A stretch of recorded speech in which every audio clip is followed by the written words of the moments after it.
बिस्मिल्लाहिर्रहमानिर्रहीम, अस्सलाम वालेकुम। मैं हूं सैयद शहरियार अली नकवी। दोस्तों, आप लोगों को पता है कि सीमा हैदर ग़ुलाम हैदर केस में हम लोगों ने काफ़ी अरसे चुप साध के रखी और उसके पीछे वजूहत ये थी कि देखते हैं हमारी वजह से अगर ये केस ख़राब हो रहा है ना तो हम पीछे हट जाते हैं। ठीक है, हमने कोई भी बहाना बनाया, हकीकत या फसाना जो भी रखा, उसके बाद हम चुप होकर बैठ गए। हमने कहा चलो ठीक है, आप बड़े बाप के आप कर लो। लेकिन उसके बाद अचानक से 2 साल के बाद, 2 साल के बाद नहीं बल्कि 6-7 महीने 8 महीने के बाद एक वीडियो वायरल होती है और उसके ऊपर फिर वावेला मचना शुरू हो जाती है कि 16 तारीख को ये काम होने वाला था और उसने वीडियो वो कर दिया। अब उसको क्या पता था कि 16 तारीख को ये वीडियो अपलोड करनी है, उससे पहले करनी है, बाद में करनी है। साजिद की बात कर रहा हूँ, ठीक है, उससे कोई केस पे फ़र्क नहीं पड़ने वाला, लेकिन फिर भी कहा गया कि उससे केस पे फ़र्क पड़ गया। अब ज़ीरो से, क्योंकि कल मैं देख रहा था कल का लाइव, तो उसमें एक तो मुझे टारगेट किया गया, अगर छोड़ें भाड़ में डालें, उससे कोई फ़र्क नहीं पड़ता। पॉइंट जो है ना वो मैं नहीं छोड़ूंगा।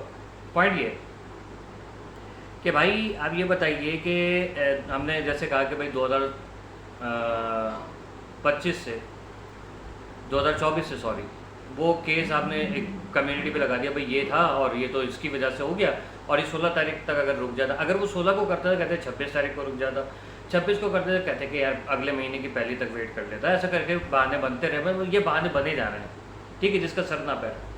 अब लोग ज़ाहिर है कि सवाल कर रहे हैं कि भाई आप ये वीडियो वायरल हो गई है, उस पर तो ये और ज़्यादा फास्ट केस वो होना चाहिए था कि भाई ये तो हो गया जल्दी, जब सारे लोग रेडी हैं ना तो जल्द से जल्द उसको वो करते, सीमा को, बच्चों को। आपका पावरफुल एक, आपने कहा कि मेरा पावरफुल बड़ा जो है वो सेटअप कर लिया है मैंने, हुकूमत और इदारे और अदालतें सबसे ऑर्डर ले लिए, बस इसको जाके वो करना है। अब आप कह रहे हो कि नहीं ये जो है वो अब शुरू से होगा, दोबारा से ज़ीरो से स्टार्ट करना पड़ेगा। फिर थोड़ी देर के बाद आपका बयान आता है, मतलब उसी चीज़ में आप कहते हो वकील साहब कि जो है ना वो ये नहीं है, हमने तो पहले से जो है और ज़्यादा बड़ा काम करके रख दिया, अब तो हम खुला डुला करेंगे। चलो ठीक है, खुला डुला करने का मकसद पता है आपको, आज मैं ये करने जा रहा हूँ और ये रिज़ल्ट आएगा और वो रिज़ल्ट आ जाए, ये बहुत बड़ी जिम्मेदारी है। इसीलिए हम लोग कहते हैं, मतलब मैं कहता हूँ, बाकियों का तो नहीं पता क्योंकि बाकियों को देख लिया मैंने, कि तोलो मोलो बोलो होता है ना आप लोगों के, हमारे होता है सोचो समझो और फिर बोलो। सोच समझ के बोलना चाहिए, ठीक है। भड़कियाँ मारना यूट्यूब पे आके, कोई भी, मैं आपको मैं ये नहीं कह रहा कि डॉक्टर वकील साहब ने भड़कियाँ मारी तो हैं लेकिन नहीं मारी हैं, वो उन्होंने काम किया, वो उनकी सादगी थी या बेवकूफ़ी थी, उस चीज़ पे मैं नहीं जा रहा ना, मैं उसको जज कर रहा हूँ। मैं सिर्फ यहाँ पर ये बात कर रहा हूँ कि फैक्ट्स देखिए ना, फैक्ट्स के ऊपर मैं बात करता हूँ। मुझे कहा जाता है कि यार वो जो है वो यहाँ से केस ख़राब कर रहा है। अबे यहाँ से केस कुछ नहीं ख़राब होता यार, ना वहाँ से इंडिया के। आप एक बात बताएं, मुझसे ज़्यादा तो इंडिया के लोगों ने इनकी तस्वीर बना के क्या गंदी गंदी चीज़ें लगाई हैं, उसके ऊपर तो इनके मुँह से अल्फाज नहीं निकलते। मेरे वकील साहब, मैं आज आपको खुल के दोबारा से बता देता हूँ, मेरी वकील साहब से टसल किस बात की है, मेरी हटी क्यों। आपका क्लाइंट है, ठीक है, आपका और क्लाइंट के बीच में एक ब्रिज है, पाकिस्तानी एक सहाफ़ी, ठीक है, और अंसार बर्नी। आप दोनों तीनों के अलावा जो है वो उसको, ग़ुलाम हैदर को यानी विक्टिम को, कोई जो है वो डांट डपट करने वाला नहीं होना चाहिए, ठीक है। एक शख्सियत जिसका इस केस में अलावा फसाद के अलावा कोई काम नहीं है, उसने जो है वो आपके क्लाइंट के साथ बदतमीज़ी की आपके होते हुए। आप मोबाइल में लगे पड़े हो, जब आपका क्लाइंट जवाब देता है तो आप कहते हैं ये क्या हो रहा है, ये क्या हो रहा है। मेरी वहाँ से हटी है, आपने अपने क्लाइंट को नहीं बोला, उसको नहीं बोला जो जिसका कोई लेना देना ही नहीं है। आपने उस बेचारे गरीब को जो है वो रगड़ दिया कि भाई ये क्या हो रहा है, बदतमीजी क्यों कर रहे हो। फिर अभी जो आपकी ऑडियो वीडियो लीक हुई है उसमें ये सुनने में आया कि मेरी जितनी बुराइयां करनी है करो, ताकि लोगों को ये लगे। अगर ये था तो आपने फिर लाइव बैठा के अपने क्लाइंट को लोगों से जलील क्यों करवाया, ये मेरा सवाल है।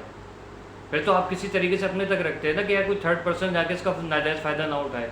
इसका मतलब क्लाइंट को जो है वो गंदा करने में जो है वो ये सारी प्लानिंग चल रही थी कि क्लाइंट को गंदा कर दो और फिर कहो कि नहीं। अगर ये ऑडियो वीडियो लीक नहीं होती तो आपका कल बयान ये आ सकता था या आने वाला था कि भाई देखो उसने जो है ना वो ये सारी हरकतें की हैं, तो इस वजह से मैं ये केस छोड़ रहा हूँ। आपने अब ये कर दिया कि वो साजिद ने वीडियो अपलोड कर दी तो मैं केस छोड़ रहा हूँ।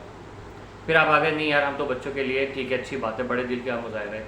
लेकिन चीज़ ये है कि जो ऑर्डर 2024 से आप लेके रखे हुआ है आपने बकौल आपके, अब हिंदी में क्या लिखा है, क्योंकि मुझे आपके इंडिया के ही लोगों ने बताया कि इसमें बच्चों की कस्टडी का कोई ऑर्डर नहीं है, मुझे नहीं पता क्या है हिंदी में, ना मैं उसमें जा रहा हूँ, क्योंकि मैं सुनी सुनाई पे यकीन नहीं करता, मैं देखे हुए पे काम करता हूँ। आप एक बात बताएं, 2024 से जो ऑर्डर नहीं हुआ वो वीडियो अपलोड हुई है 6 तारीख को, 7 तारीख को, ठीक है, और आप कह रहे 16 तारीख तक वेट कर लेता, अगले को इल्हाम हो रहा था, ये 2 साल के अंदर कर लेते, 1 जनवरी तक कर लेते, 4 फरवरी को कर लेते, 28 फरवरी को कर लेते, क्यों नहीं हुआ ये सब? जब सारी चीज़ें सेट हैं, वो ऑडियो बहुत पुरानी है कि बस कभी भी फ़ोन आ जाएगा। कभी भी फ़ोन आने का मकसद, इतने वसूख से कोई बात जब बंदा करता है ना, उसका मतलब ये होता है कि भाई यहाँ सब रेडी है, 1 2 3 दिन, ज़्यादा से ज़्यादा 3 दिन या हफ्ते के अंदर ये काम हो जाएगा, इससे ऊपर नहीं। जब इतनी उजलत में बात की जा रही है, क्योंकि उसमें जो है आपका वॉइस टोन जो है ना वो, और आपके जज्बात, वो सारे जो है वो ये चीज़ अक्कासी उसकी होती है आपके जज्बात की या उस केस की नौयत, वो बताते कि यार ये अब जो है ना बस अब तुम सो, रात को 3 बजे तुम्हें जो वो बच्चों से बात करा दी जाएगी, इस किस्म की जो वो एक बंदे को समझ होती है,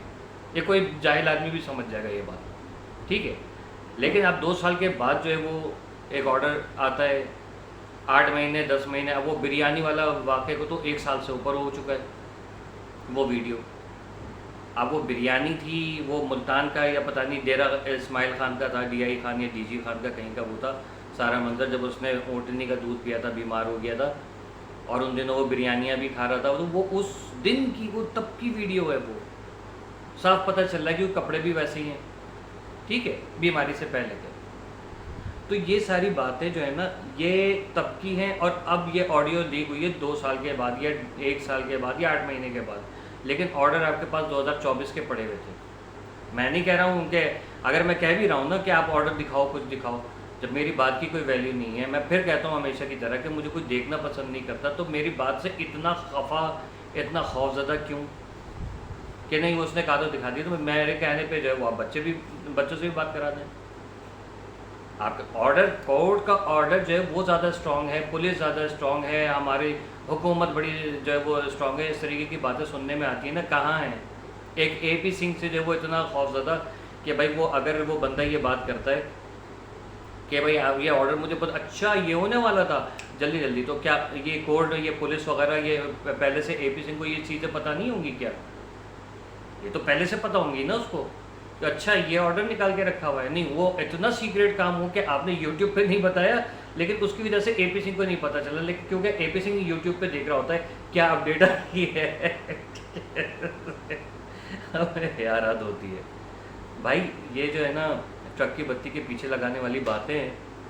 और मैं बहरहाल ये कि आप वापस आएँ, थैंक यू आपका, इन लोगों की तरफ से, मेरी तरफ से कोई थैंक यू नहीं, ठीक है। जब केस फाइनल हो जाएगा ना, तब मैं सारी चीज़ों पे माफ़ी मांगूंगा कि केस हो गया, बच्चे आ गए, उस दिन मैं माफ़ी की वीडियो बनाऊंगा वकील साहब से, ठीक है, ये मेरा वादा है, अगर मैं जिंदा रहा तो।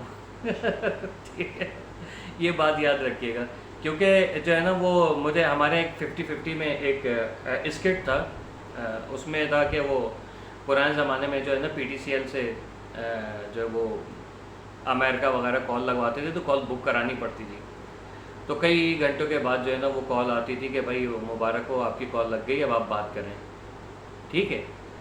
तो बंदे इंतज़ार में बैठे बैठे ढांचा बन जाते हैं, और उसके बाद वो ऑपरेटर कहते हैं भाई मुबारक हो, आपकी कॉल लग गई, ये बात करें, ढांचे बैठे हुए होते हैं, वो क्या बात करेंगे। वही वाला हिसाब किताब यहाँ पर लग रहा है कि जब हल होगा तब जाके जो है ना, मतलब उस वक्त हम में से अक्सर लोग जो है ना मेरे ख्याल में ज़िंदा भी नहीं होंगे, हो सकता है गुलाम अहमद के बच्चे भी बड़े होकर मर जाएँ, और उनके बच्चे हो गए अच्छा हमारी नानी ऐसे बाहर थी, वहाँ पर इंडिया आई थी, उनको पता ही नहीं होगा। तो ये सारी बातें कि देखिए फैक्ट्स के ऊपर मैं बात करता हूँ ना, मैं फैक्ट्स के ऊपर सवालात करता हूँ। आप अगर वहाँ पर केसेस लड़ते होंगे अदालतों में, और वहाँ पर आपके अपोनेंट जो है वो किस किस किस्म की बातें आपसे करते होंगे, किस तरह से आपके क्लाइंट के ऊपर एलिगेशंस लगाते होंगे, तो आप उसको भी ऐसे ही जवाब देते हो या केस छोड़ देते हो, भाई ये क्या है, मैं नहीं कर रहा। क्लाइंट, अब हमारा कोई ताल्लुक नहीं है, लेकिन हमारा ताल्लुक नहीं है, लेकिन केस हम ख़राब कर रहे हैं। ठीक है, इंडिया से लोगों ने कितनी गंदी गंदी आपकी थंबनेल बनाई हैं, आपकी तस्वीरें बनाई हैं, ठीक है, मैं मेरे बारे में आपने जो भी कहा सराखों पे, आप ज़रा उनको भी ज़रा कह दीजिएगा भाई।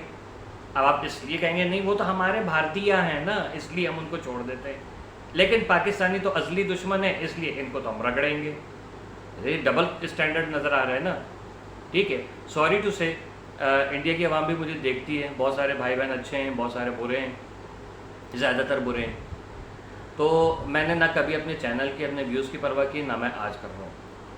इंडिया का ये वतीरा रहा है कि जब कभी जो है वो अपने आप से कुछ नहीं होता ना, अपनी नेग्लिजेंसी हर चीज़ जो है वो पाकिस्तान में डाल देते हैं। अभी आपके यहाँ सिलेंडर जो है वो महंगा हो गया, ठीक, सिलेंडर लोगों को मिल नहीं रहा गैस का, तो पाकिस्तान आपके रिपोर्टर जो है पाकिस्तान के ऊपर डाल देते हैं, पाकिस्तान में ये, पाकिस्तान में वो। तो ये आपका जो है ना, ये सॉरी टू से आपकी जो है ना इंडिया की मट्टी के अंदर ये शामिल है कि अपना जो है ना छुपाने के लिए आप पाकिस्तान को रगड़ते हो हमेशा। ठीक है, अगर आप केस में सिंसियर हो, मेरी दुआ है आपके साथ, अल्लाह आपको कामयाब करे।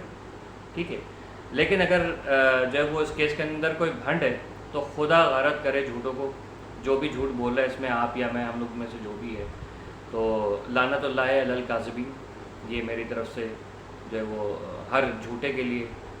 इंशाल्लाह अल्लाह जो है वो बच्चों की हिफाजत करने वाला है, वही उसी ने बच्चों को आज तक ज़िंदा रखा हुआ है और वही आगे भी इस केस को लेके कोई अल्लाह करे कोई अच्छा वो कर दे काम। बहरहाल मेरे कहने न कहने से ना तो किसी का जो है वो कोई केस बनता है ना ही बिगड़ता है, इसलिए मेरे ऊपर कोई किसी किस्म का अगर कोई अब एलिगेशन लगाया गया तो फील द फियर। ठीक है, पाकिस्तान जिंदाबाद। अल्लाह हाफ़िज़।